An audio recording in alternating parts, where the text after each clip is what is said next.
maybe you have a Jeep vehicle. You need to change your air filter. You're just gonna come in here, driver's side, pull your hood release,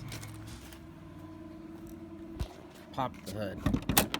It's gonna pop up automatically, and then when you come over here, you're gonna see that there is 1, 2, 3, 4 little screws. Now I did remove one of them. You don't have to remove them all the way. You can just get them so that they're loose. They'll pop up. You'll feel that they're no longer screwed in there. And you can see that this is ready to... And then you're gonna have to push this back pretty hard and it'll pop off. You can see there's a little lip right down there and it connects here. And your air filter would be right here. So you can just pull that out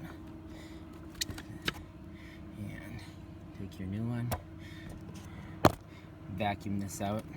I'm not going to do that right now because I don't have a vacuum here, but it's best if you vacuum out. Then you're going to push this back. You want to make sure that those get back over that lip, and then you're going to pull it. Just finish tightening those all the way down. Make sure that they're secure. Get all 4 of those done, and you have changed your air filter. That's how you change the air filter on a Jeep Grand Cherokee.